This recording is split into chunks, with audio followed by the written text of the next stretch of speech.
Aujourd'hui, nous allons parler de l'une des leçons les plus puissantes que tu peux apprendre, le karma. Oui, ce principe universel qui nous enseigne que tout ce que nous faisons, bon ou mauvais, finit par nous revenir tôt ou tard. Dans cette vidéo, je veux que tu te concentres sur une leçon très particulière du karma. Celui qui t'a trahi sera trahi. As-tu déjà été trahi? Si c'est le cas, cette vidéo est pour toi, car tu comprendras pourquoi tu n'as pas besoin de chercher la vengeance et comment le karma, de manière silencieuse et juste, fera son travail. Ce que tu vas découvrir aujourd'hui va au-delà des leçons habituelles sur le karma. Ici, tu n'apprendras pas seulement à libérer le ressentiment et la douleur de la trahison, mais tu comprendras également comment ce principe fonctionne dans la vie de ceux qui t'ont blessé. Mais ce n'est pas tout. Je vais également t'expliquer comment tu peux utiliser cette leçon à ton avantage pour te libérer émotionnellement et avancer vers un état de paix intérieure. Alors, reste jusqu'à la fin, car je te promets que tu sortiras d'ici avec une nouvelle perspective, une vision renouvelée et plus puissante du karma. Maintenant, la première promesse que je veux te faire est simple.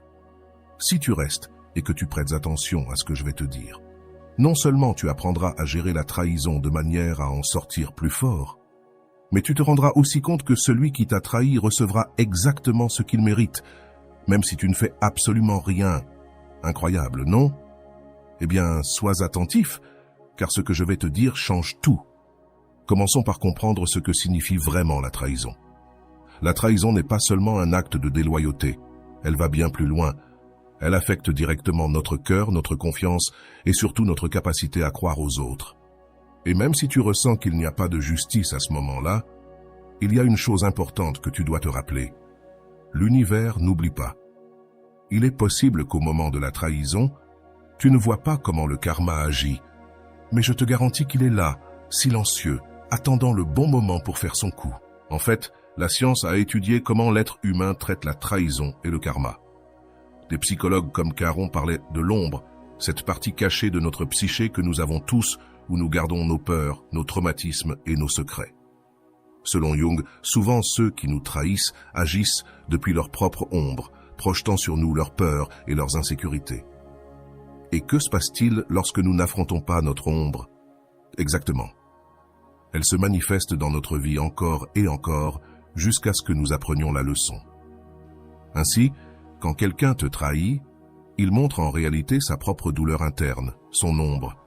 Et c'est là que le karma entre en action. Et que disent d'autres experts à propos du karma? Erich Fromm, par exemple, affirmait que l'amour et le respect envers les autres sont fondamentaux pour vivre en harmonie. Ceux qui rompent ce principe en trahissant les autres se retrouvent inévitablement face à une vie pleine de conflits et de chaos. Et voici l'une des vérités les plus dures. La trahison n'est pas un acte qui reste impuni, ni émotionnellement, ni spirituellement. Celui qui t'a trahi finira tôt ou tard par ressentir dans sa propre chair ce que c'est d'être trahi. Et ce n'est pas seulement moi qui le dis. Il existe des études psychologiques qui confirment que les personnes qui vivent dans la rancune ou qui trahissent les autres finissent par attirer la même douleur qu'elles ont causée. Mais que peux-tu faire, te demandes-tu? Comment puis-je cesser de souffrir à cause de cette trahison? Et c'est là qu'entre en jeu la deuxième promesse de cette vidéo. Lorsque tu comprendras comment fonctionne le karma, tu te rendras compte que la meilleure réponse à la trahison est de ne rien faire. Oui, comme tu l'as entendu, ne fais rien. Ne cherche pas la vengeance. Ne tente pas de donner à l'autre ce qu'il mérite, car le karma s'en chargera. Ton seul travail est d'apprendre la leçon, de laisser cette douleur partir et de continuer ta vie. Et crois-moi, celui qui t'a trahi devra faire face à ses propres démons. Souviens-toi de cette phrase qui changera ta façon de tout voir. Celui qui t'a trahi sera trahi. Et quand cette personne sera dans cette situation, tu seras en paix, déjà loin de tout ce drame. Maintenant, plongeons dans ce que la psychologie dit à propos de la manière de faire face à ce genre de situation. Continuons à approfondir ce que les grands esprits de la psychologie nous ont enseigné sur les dynamiques de la trahison et du karma. Freud, le père de la psychanalyse, avait une vision intéressante du comportement humain. Selon lui, les personnes qui trahissent agissent à partir d'impulsions inconscientes qu'elles ne comprennent même pas totalement. Freud parlait du moi, du ça et du surmoi, trois parties fondamentales de notre esprit. Quand quelqu'un te trahit, il est fort probable qu'il agisse depuis son ça, cette partie instinctive et primitive qui cherche à satisfaire ses désirs sans se soucier du mal qu'il peut causer. Cet acte de trahison, mu par des impulsions inconscientes, crée un conflit interne chez la personne qui trahit. Le surmoi, qui est la partie morale de notre esprit, réclamera tôt ou tard des comptes. Et c'est là que le karma commence à réclamer sa dette. Comme le disait Freud, personne n'échappe à ses propres pensées et actions. Et tout ce que nous faisons a des conséquences, même si nous n'en sommes pas conscients sur le moment. Alfred Adler, un autre grand psychologue, nous parle du besoin d'appartenance et de la lutte pour la supériorité comme deux des forces qui poussent les êtres humains. Les personnes qui trahissent le font souvent parce qu'elles se sentent inférieures ou instables et cherchent à gagner une sorte de pouvoir ou de contrôle sur les autres. Mais c'est ici que le karma joue son rôle. Le pouvoir qu'une personne acquiert en trahissant les autres est un pouvoir faux, éphémère. Adler croyait que le véritable pouvoir vient de la coopération et de la communauté, non de la manipulation ou de la trahison. Voici quelque chose que tu oublies et qui va changer ta façon de voir les choses. La trahison est un acte de faiblesse, pas de force. Celui qui t'a trahi ne l'a pas fait, parce qu'il était plus fort ou plus astucieux que toi, mais parce qu'il était incapable de faire face à ses propres peurs et insécurités. Et, comme tout acte basé sur la faiblesse, ce comportement se retourne inévitablement contre celui qui l'exécute. Ce n'est qu'une question de temps. Passons à un autre point crucial abordé dans la psychologie contemporaine. Les personnes qui trahissent tombent souvent dans ce que les psychologues appellent la dissonance cognitive. Cela se produit lorsque quelqu'un agit d'une manière qui va à l'encontre de ses croyances ou valeurs, et pour justifier cela, il crée une série de mensonges internes pour se sentir mieux. Cependant, ce mécanisme de défense est comme une bombe à retardement. L'esprit ne peut pas maintenir indéfiniment une contradiction entre ce qu'il pense et ce qu'il fait. C'est là que le karma intervient. Les personnes qui trahissent commencent à ressentir de l'anxiété, de la culpabilité et de la peur, car au fond, elles savent que ce qu'elles ont fait est mal. L'une des plus grandes erreurs que tu commets lorsque tu es trahi est de penser qu'il n'y a pas de justice. Mais attention, car ce que je vais te dire change tout. La justice du karma n'est pas toujours visible à première vue, mais elle est toujours présente. Les psychologues ont découvert que le remords et le sentiment de culpabilité sont certains des punitions les plus sévères qu'une personne puisse affronter, et cette punition est auto-imposée. Elle n'a pas besoin que tu fasses quoi que ce soit. Les personnes qui trahissent finissent par se retrouver piégées dans leur propre souffrance. Regarde ce qu'en dit un autre psychologue spécialisé dans les relations humaines. La trahison ne brise pas seulement une relation, mais elle rompt quelque chose à l'intérieur de la personne qui trahit. Selon ce psychologue, les personnes qui trahissent sous-estiment souvent le mal qu'elles se font à elles-mêmes. Dans le processus, elles peuvent gagner quelque chose de manière momentanée, que ce soit du pouvoir, de l'argent ou du plaisir. Mais à long terme, cet acte de trahison laisse une marque profonde dans leur psyché. La trahison engendre une blessure qui n'est pas facile à guérir, et c'est le karma en action.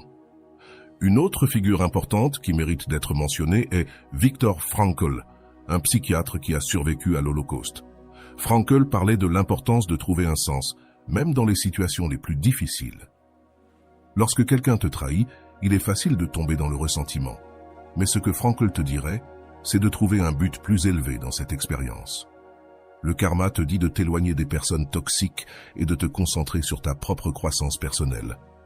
La trahison peut être douloureuse, mais c'est aussi une opportunité pour découvrir qui tu es et où tu veux aller. Pense à cela un instant. Que se passerait-il si, au lieu de te concentrer sur la douleur de la trahison, tu te concentrais sur ce que tu peux apprendre de cette expérience? Si tu suis le conseil de Frankl, tu réaliseras que le véritable pouvoir ne réside pas dans la vengeance, mais dans la capacité de pardonner et de lâcher prise. Et ne te méprends pas. Lâcher prise ne signifie pas accepter ce qu'on t'a fait. Cela signifie arrêter de porter ce poids émotionnel qui t'empêche d'avancer. Et pendant que tu avances, le karma s'occupera du reste. Il est important que tu te souviennes que le karma n'est pas seulement une question de punition ou de vengeance. Il agit aussi en toi. Si tu apprends à lâcher prise et à ne pas laisser la trahison te consumer, l'univers te récompensera avec de nouvelles opportunités, avec des personnes qui apprécient vraiment ta loyauté et ta confiance. Que préfères-tu? rester piégé dans la douleur de la trahison, ou avancer et laisser le karma faire son travail. Tu décides. Maintenant que nous avons exploré comment les psychologues perçoivent l'impact de la trahison et le fonctionnement du karma, il est temps d'approfondir davantage. Que pouvons-nous faire lorsque nous nous sentons piégés dans le ressentiment? Voici une leçon clé, basée sur ce que disent des experts comme Frankl et d'autres. Lâcher prise n'est pas une faiblesse, c'est une force. C'est l'un des moyens les plus puissants de te libérer du cycle de la trahison. Permettre au karma d'agir en son propre temps. En particulier, il parlait de l'individuation, ce processus de croissance personnelle dans lequel nous faisons face à nos ombres, nos peurs les plus profondes et nos blessures émotionnelles. Lorsque quelqu'un te trahit, ton ombre s'active. La colère, la douleur, le désir de vengeance surgissent. Mais voici ce qui est crucial. Si tu es capable de reconnaître ces émotions et de les travailler, tu te libères de leur contrôle. Et au lieu de te concentrer sur ce que l'on t'a fait, tu te concentres sur ce que tu peux apprendre de cette expérience. Il ne s'agit pas de nier la douleur de la trahison, mais de ne pas laisser cette douleur te consumer. Un autre adage le dit clairement, le ressentiment est un poison que tu bois, en espérant qu'il tue une autre personne. Mais fais attention, car ce que je vais te dire change tout. Le ressentiment n'affecte pas la personne qui t'a trahi. Il t'affecte toi. Pendant que tu es enfermé dans ces pensées négatives, l'autre personne poursuit sa vie. Alors, pourquoi lui donner ce pouvoir?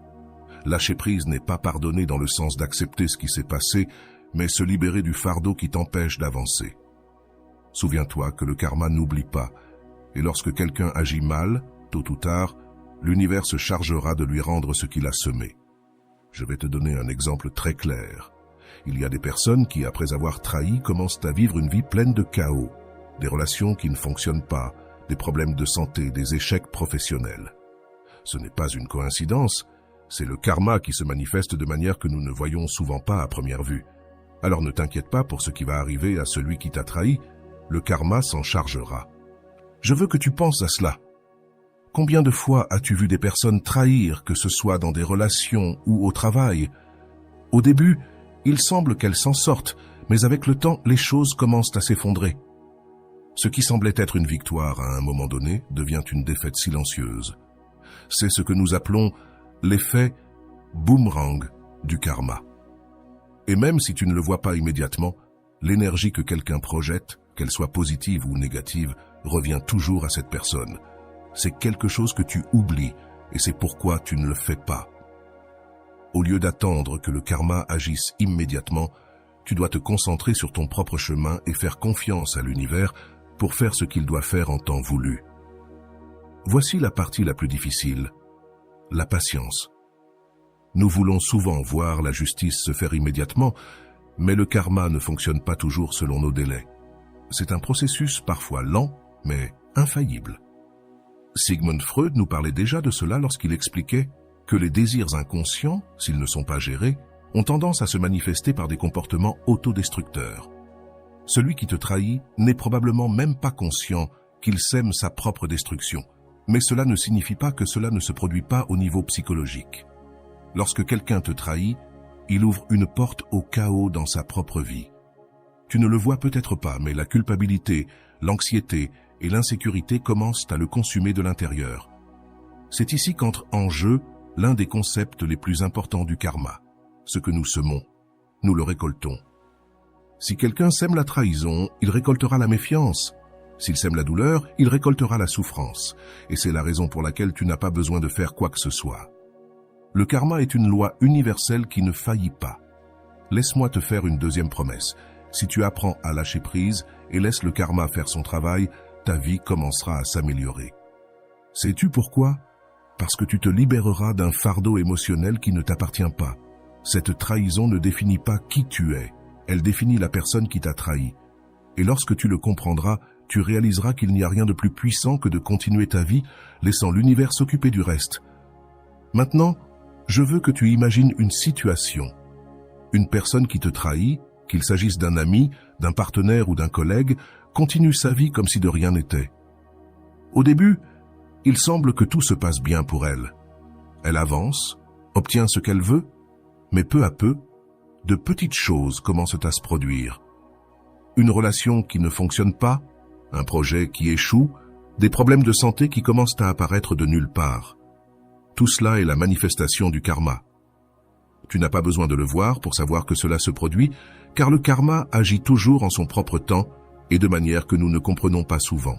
Donc, si tu traverses une trahison, je veux que tu gardes cela à l'esprit. La justice viendra, même si tu ne la vois pas immédiatement. En attendant, ta seule tâche est d'apprendre la leçon, de lâcher le ressentiment et de continuer ta vie. Parce que la plus grande erreur que tu peux commettre est de rester coincé dans le passé. Commettre, c'est rester coincé dans le ressentiment, en attendant que l'autre paie pour ce qu'il t'a fait. Le karma est déjà en action, et la meilleure chose que tu puisses faire est de faire confiance à ce processus. Maintenant que tu comprends cela, passons à une histoire réelle qui illustre parfaitement ce dont nous avons parlé jusqu'à présent. Prêt à la connaître?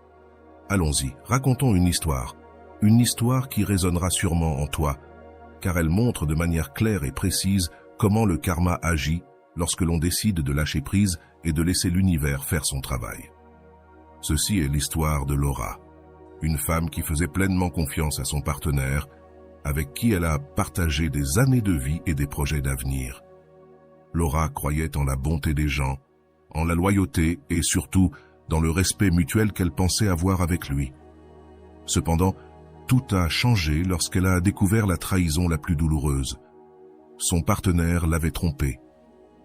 La première réaction de Laura a été ce que beaucoup d'entre nous ressentent dans des situations similaires: colère, tristesse et un profond désir de vengeance.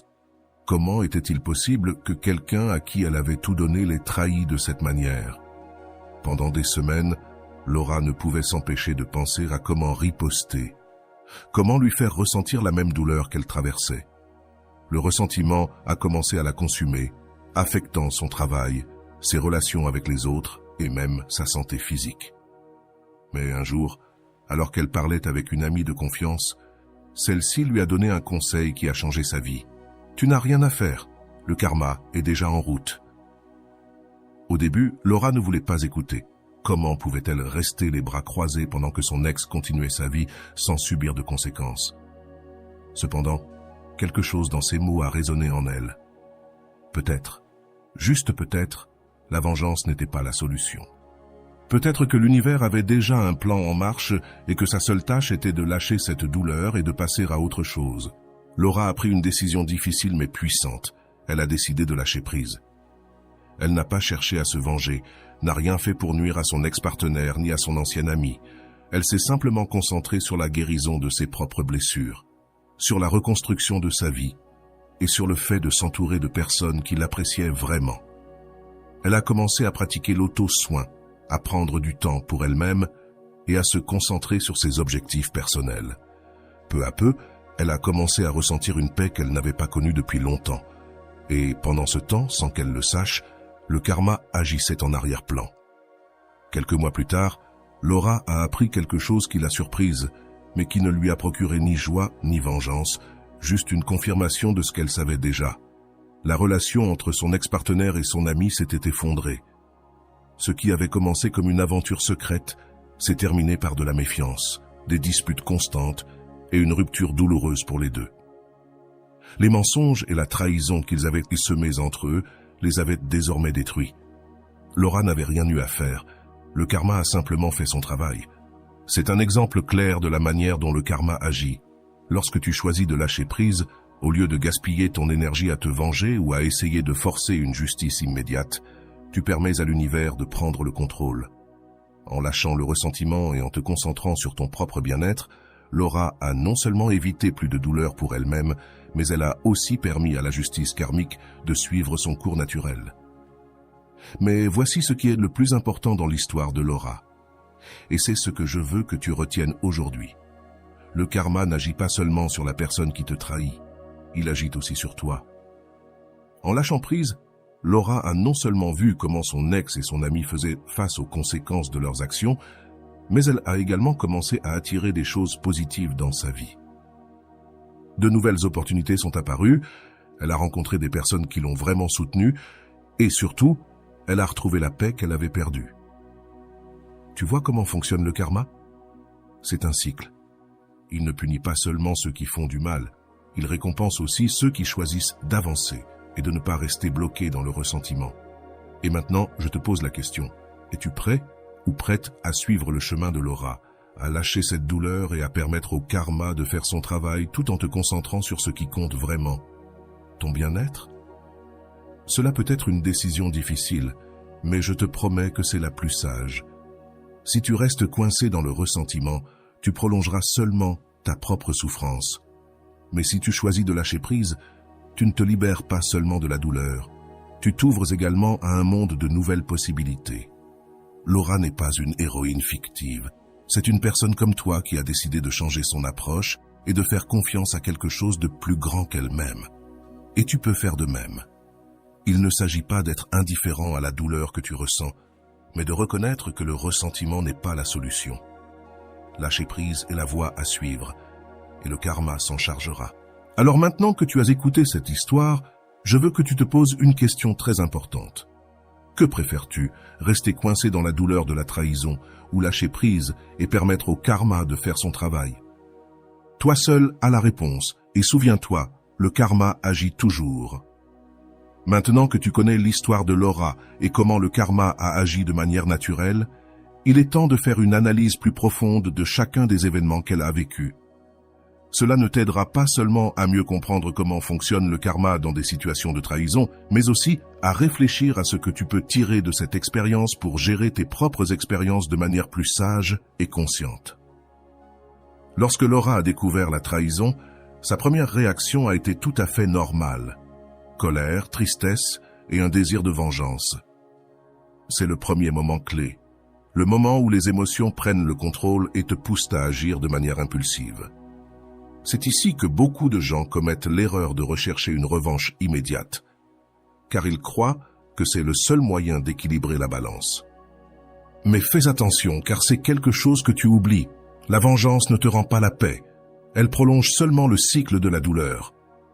À ce stade, Laura a fait quelque chose de crucial, quelque chose qui a changé le cours de son histoire. Elle a décidé de s'arrêter et de réfléchir avant d'agir. Ici entre en jeu l'importance de la pause. Lorsque tu sens que tout s'effondre, la réaction naturelle est de vouloir faire quelque chose immédiatement pour corriger l'injustice. Mais parfois, la bonne réponse est de ne rien faire. À ce moment-là, Laura s'est rendue compte que la vengeance ne la ferait pas se sentir mieux. C'est alors que la porte s'est ouverte pour que le karma commence à agir. La prochaine étape dans l'histoire de Laura a été de chercher le soutien d'une amie. Cela est essentiel car souvent, lorsque nous traversons une trahison, nous avons tendance à nous isoler. Nous croyons que personne d'autre ne peut comprendre ce que nous ressentons. Mais le fait de parler avec quelqu'un de confiance, quelqu'un qui peut te donner une perspective extérieure, peut être ce dont tu as besoin pour prendre une décision plus sage. L'ami de Laura lui a rappelé une vérité que nous oublions parfois. Tu n'as pas besoin de faire quoi que ce soit pour que le karma agisse.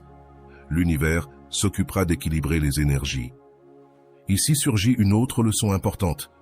Le karma ne nécessite pas ton intervention. En décidant de ne pas chercher la vengeance, Laura n'a pas seulement évité d'aggraver sa situation, mais elle s'est également libérée du poids émotionnel que signifie vivre avec du ressentiment. C'est ici que le karma commence à travailler en arrière-plan. Pendant que Laura se concentrait sur sa guérison, son ex-partenaire et son ex-ami ont commencé à ressentir les conséquences de leurs actions. Ce qui semblait être une victoire pour eux s'est rapidement effondré sous la forme de méfiance et de conflits constants. Parlons de ce qui s'est passé durant cette période de guérison. Laura ne s'est pas contentée d'attendre que le karma fasse son travail. Elle a pris le contrôle de sa vie d'une manière que toi aussi tu peux faire.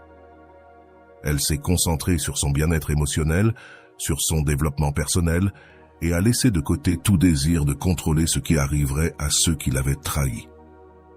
C'est fondamental, car le karma n'agit pas seulement sur ceux qui t'ont fait du mal, il agit aussi sur toi.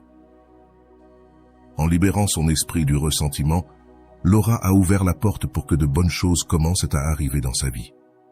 Voici une vérité qui change tout. Le karma ne punit pas seulement, il récompense aussi.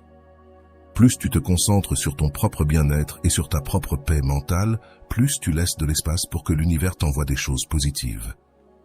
Laura a commencé à remarquer des changements dans sa vie.